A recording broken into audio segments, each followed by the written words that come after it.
Shalom, selamat sore, selamat malam Bapak Ibu saudara dikasih Tuhan. Hari ini Selasa 5 September 2023. Mari kita persiapkan hati kita untuk kita mendengar kebenaran firman Tuhan melalui pesan gembala. Mari kita awali di dalam doa. Segala puji hormat syukur kami akan kehadirat-Mu ya Bapa, yang kami sembah, kami agungkan dalam nama Tuhan Yesus Kristus. Kami bersyukur atas benar tanda pemeliharaan-Mu sepanjang hari. Tiba saatnya kami akan belajar kebenaran firman-Mu. Bapa, urapi hamba-Mu, taruh perkataan-Mu dalam mulut bibir hamba-Mu. Biar apa yang hamba-Mu sampaikan itulah kebenaran yang dari Engkau yang akan memberkati banyak orang. Terpuji nama-Mu kekal selama-lamanya. Di dalam nama Tuhan Yesus Kristus kami berdoa dan mengucap syukur. Haleluya. Amin. Bapak Ibu saudara kasih Tuhan, pada sore malam hari ini ya, saya akan menyampaikan sesuatu yang kiranya ini menjadi berkat bagi Bapak Ibu saudara dan saya ya. Jadi saya mengatakan bahwa perjalanan hidup kekristenan kita yang sudah bertahun-tahun bahkan mungkin berpuluh tahun ini seharusnya menjadikan kita memiliki kualitas iman yang bertumbuh. Ya, jadi iman percaya kita makin bertumbuh. Kepercayaan kita terhadap Tuhan makin bertumbuh ya. Jadi kita tidak pernah meragukan penyertaan Tuhan di dalam hidup kita. Dan seharusnya ketika orang percaya itu menjalani hidup kekristenan yang cukup lama, mereka harus punya pengalaman pribadi berjalan bersama Tuhan ya. Paling tidak dia harus punya pengalaman pribadi bagaimana Tuhan hadir dalam hidup mereka, hidup orang-orang percaya ini ya. Lewat suatu peristiwa atau suatu momen kita mengatakan bahwa Tuhan hadir dalam acara ini, Tuhan hadir dalam momen peristiwa ini ya. Dan kita harus bisa merasakan kehadiran Tuhan ya. Maka kehadiran Tuhan yang itu memang kita rindukan. Kalau itu bisa berulang ya, memang mungkin tidak tiap hari, tiap minggu tetapi paling tidak orang akan sering merasakan kehadiran Tuhan dalam hidupnya. Nah, ini akan membuat iman orang percaya bertumbuh ya. Dia makin merasakan bahwa Tuhan itu hadir dalam hidup saya ya. Jadi dia makin kuat merasakan kehadiran Tuhan dalam hidupnya. Ini mestinya harus terjadi dalam hidup Bapak Ibu saudara dan saya sebagai orang percaya ya. Jangan kita mengaku Kristen sudah tahunan, berpuluh tahun, tetapi kita tidak pernah merasakan kehadiran Tuhan dalam hidup kita. Kita tidak punya pengalaman pribadi dengan Tuhan. Wah, ini cukup menyedihkan ya. Memang kehadiran Tuhan dalam hidup kita ya, hidup orang percaya itu tidak harus dalam bentuk suatu peristiwa adikodrati yang spektakuler, tidak harus seperti itu ya, yang sampai wah bagaimana enggak ya. Tetapi paling tidak kita bisa merasakan ya. Dan sekali lagi kalau ini memang terjadi dalam hidup kita, apalagi akhir-akhir ini ya, semua kita bukan hanya orang percaya tapi semua orang diberhadapkan dengan keadaan yang sedikit atau agak sulit ya, apalagi selama habis pandemi corona itu banyak orang di PHK, banyak orang usahanya gulung tikar, kehilangan pekerjaan ya. Itu di situ kita benar-benar merasakan ya, ingin merasakan kehadiran Tuhan. Karena kita mau berharap pada siapa kalau tidak berharap pada Tuhan ya. Nah, jadi pengalaman pribadi kita dengan Tuhan itu penting dan kita harus merindukan ya. Kita harus merindukan bagaimana kita bisa menghadirkan Tuhan dalam hidup kita ya. Dan kalau ini memang berlangsung terus ya, ini akan membuat orang percaya bertumbuh imannya ya. Orang percaya yang bertumbuh imannya, nah ini yang akan dia makin kuat mengandalkan Tuhan dalam hidupnya ya. Memang Alkitab katakan bahwa iman timbul dari mendengar akan firman Kristus, itu pasti ya. Jadi pertumbuhan iman, kedewasaan iman itu pasti diawali dari mendengar kebenaran firman ya, mendengar kebenaran firman akan Kristus. Nah, tetapi itu pun Ya, idealnya harus disertai dengan pengalaman pribadi. Ya. Nah, orang untuk memiliki pengalaman pribadi dengan Tuhan itu tidak mudah. Ya, mereka harus membangun kesucian hidup. Ya, dia harus membangun kesucian hidup yang nyata, yang bisa dirasakan Tuhan. Tanpa kesucian hidup yang memadai, Tuhan tidak mungkin hadir dalam hidup orang itu. Ya. Kalau kita belajar dari Nabi Elia, ya, salah seorang nabi perjanjian lama yang sangat luar biasa, bagaimana dia memiliki pengalaman pribadi berjalan dengan Tuhan yang demikian luar biasa. Ya, banyak peristiwa-peristiwa di dalam hidupnya yang itu benar-benar dia merasakan campur tangan Tuhan. Mulai dari ketika dia dipelihara Tuhan di tepi sungai Krit. Bayangkan ya, di dalam 1 Raja-Raja 17 itu, ya, dikatakan ya, 1 Raja-Raja 17 mulai ayat 3. Pergilah dari sini, berjalanlah ke timur dan bersembunyilah di tepi sungai Krit di sebelah timur sungai Yordan. Engkau dapat minum dari sungai itu, dan burung-burung gagak telah kuperintahkan untuk memberi makan engkau di sana. Lalu ia pergi dan melakukan seperti firman Tuhan. Ia pergi dan diam di tepi sungai Krit di sebelah timur sungai Yordan. Pada waktu pagi dan petang, burung-burung gagak membawa roti dan daging kepadanya, dan ia minum dari sungai itu. Coba bayangkan, punya pengalaman pribadi yang betul-betul sulit diterima.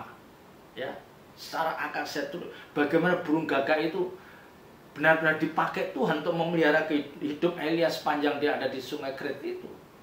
Ya, mengirimkan roti setiap pagi dan petang, burung-burung gagak itu membawa roti dan daging kepadanya.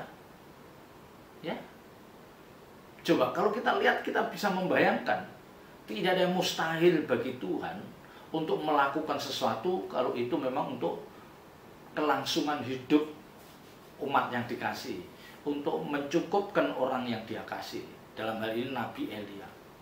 Ya, jadi kalau kita mengerti hal ini, kita mestinya tidak boleh takut menghadapi hidup ini sepanjang memang hidup kita berkenan di hadapan Tuhan, sepanjang kita membangun intimasi, kita berdialog dengan Tuhan lewat mezbah doa yang kita lakukan. Kita nggak perlu takut soal makan minum. Ya, coba ya, Elia di tepi sungai Krit dipelihara Tuhan lewat burung gagak itu membawa roti dan daging. Ya, bagaimana Elia merasakan ini? Belum lagi nanti Elia dengan janda di Sarfat. Ya, dia menghidupkan anak janda Sarfat itu, ya, yang sudah mati dia hidupkan. Bagaimana dia menyuruh ya janda Sarfat itu mengolah tepung menjadi roti, dan ternyata dari satu sukat tepung itu menjadi roti yang tidak habis-habis untuk dimakan. Nah, ini yang saya katakan. Elia mengalami penyertaan Tuhan yang luar biasa. Dia imannya makin diteguhkan. Nah, mestinya Bapak Ibu Saudara dan saya juga mengalami hal yang sama. Sekalipun mungkin tidak seperti yang dialami Elia ini. Ini sesuatu yang luar biasa. Ya, tetapi paling tidak kita mengalami, ya, punya pengalaman pribadi berjalan bersama Tuhan. Kita merasakan hadirat Tuhan dalam hidup kita, dan itu penting Bapak Ibu Saudara. Ya. Belum lagi ketika Elia di Gunung di Gunung Karmel, dia harus mempertaruhkan hidupnya terhadap nabi-nabi Baal itu, 450 nabi Baal. Ya, dari singkat cerita. Ya, karena Elia itu dipakai Tuhan untuk membuat orang-orang Israel itu bertobat, termasuk rajanya. Karena mereka memiliki, ya, mereka menghadirkan ilah-ilah lain. Itu menjadikan kemarahan bagi Allah Bapa. Ya. Ini saya bacakan ya, 1 Raja-Raja pasal 18 ayat 20. Allah mengirim orang ke seluruh Israel dan mengumpulkan nabi-nabi itu ke Gunung Karmel. Lalu Elia mendekati seluruh rakyat itu dan berkata, berapa lama lagi kamu berlaku timpang dan bercabang hati. Jadi menunjukkan bahwa marah terhadap orang-orang Israel itu. Kamu bercabang hati, ya.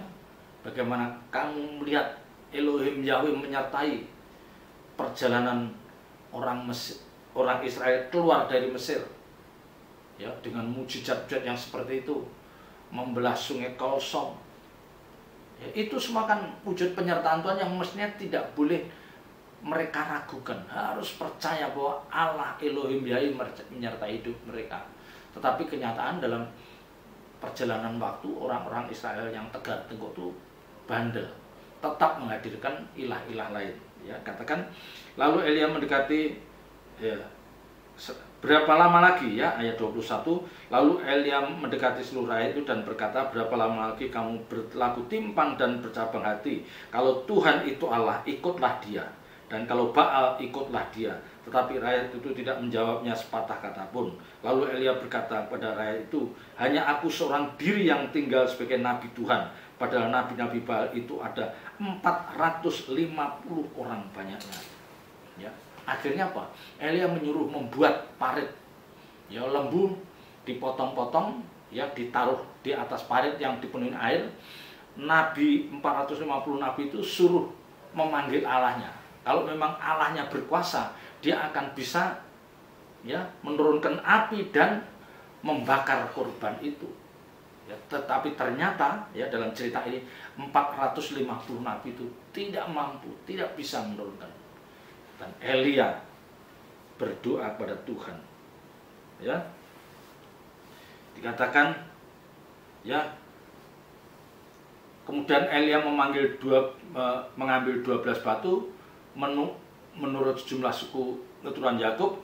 Kepada Yakub inilah telah datang firman Tuhan, engkau akan bernama Israel. Ya. Ya, singkat kata, ya. Ya, ayat 37. Ya, ayat 37. Jawablah aku ya Tuhan, jawablah aku supaya bangsa ini mengetahui bahwa engkaulah Allah ya Tuhan, dan engkaulah yang membuat hati mereka tobat kembali. Lalu turunlah api Tuhan menyambar habis korban bakaran, kayu, api, batu, dan tanah itu, bahkan air yang dalam parit itu habis dijilatnya. Jadi luar biasa begitu Tuhan berdoa untuk Elohim Yahweh supaya dia turun, ya, kuasamu, api surga turun supaya orang-orang bertobat. Langsung korban itu disambar, bahkan semua yang ada terbakar, bahkan sampai airnya pun habis. Ini pengalaman yang luar biasa. Ya. Tetapi Bapak Ibu, tetapi ada satu hal yang membuat saya sedikit sedikit bertanya, kenapa Elia yang sudah punya pengalaman pribadi dengan Tuhan yang begitu luar biasa itu, ketika dia menghadapi ancaman Isabel, ya, istri Raja Ahab itu, dia menjadi ketakutan yang luar biasa. Ya, seolah-olah dia tidak menemukan jalan untuk dia bisa menghadapi Isabel. Dia hanya seorang perempuan istri Ahab itu, tapi dia begitu ketakutan. Kalau kita lihat di dalam 1 Raja-Raja 19, ya, ayat 1. Ketika Ahab memberitahukan kepada Isabel segala yang dilakukan Elia dan perihal Elia membunuh semua nabi itu dengan pedang, maka Isabel menyuruh seorang suruhan mengatakan kepada Elia, beginilah kiranya para Allah menghukum aku, bahkan lebih lagi daripada itu, jika besok kira-kira pada waktu ini aku tidak membuat nyawamu seperti nyawa salah seorang dari mereka. Jadi Isabel menyuruh seseorang untuk menyampaikan ke Elia, besok pada hari ini juga aku akan membalaskan kematian nabi-nabi itu, dan dia akan membunuh Elia. Ya. Ayat 3, maka takutlah ia lalu bangkit dan pergi menyelamatkan nyawanya, dan setelah sampai ke Betseba yang termasuk wilayah Yehuda, ia meninggalkan bujangnya di sana. Ya, jadi Elia itu takut. Nah ini Bapak Ibu Saudara, kadang-kadang gini, kadang-kadang kita mengerti kebenaran firman Tuhan, kita punya pengalaman pribadi dengan Tuhan, kita sering atau bahkan merasakan pertolongan Tuhan. Tetapi ada waktunya kita lemah. Ya, kita sepertinya melupakan, ya, kita melupakan masa lalu kita yang penuh dalam pertolongan Tuhan. Ya, sehingga kita menghadapi persoalan saat ini kayak merasa bingung, jalan buntu. Ya, kan mestinya tidak. Kalau Allah yang aku sembah dulu menolong aku, maka Dia pun juga sekarang akan menolong aku lagi. Ya. Elia kan punya pengalaman yang luar biasa, tapi ketika mendapat ancaman Isabel, dia cukup takut. Dia bahkan ada yang mengatakan Elia depresi. Ya, sepertinya pengalaman Adik Kodrati, ya, berjalan bersama Tuhan yang sangat luar biasa itu sepertinya hilang tak berbekas dalam ingatan Elia.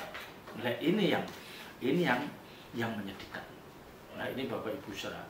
Maka bagaimana pentingnya orang percaya itu selalu menghadirkan Tuhan dalam hidupnya itu, dan imannya stabil. Ya, imannya stabil, bahkan makin bertumbuh, tidak labil. Ya. Kalau kita lihat, ya, kita baca ayat 1 Raja-Raja 19 ayat 4. Tetapi ia sendiri masuk ke padang gurun sehari perjalanan jauhnya, lalu duduk di bawah pohon arar. Kemudian ia ingin mati, katanya, cukuplah itu, sekarang ya Tuhan, ambillah nyawaku, sebab aku ini tidak lebih baik daripada nenek moyangku. Ya, jadi rasa frustasinya itu sampai dia ingin mati. Tuhan, ambil nyawaku, aku tidak lebih baik dari nenek moyangku. Ya, jadi ancaman seorang Isabel, hanya seorang wanita, memang dia istri raja, kok bisa membuat Elia begitu depresi dan ingin mati. Ini kan seolah-olah kan anti klimaks, ya. Anti klimaks.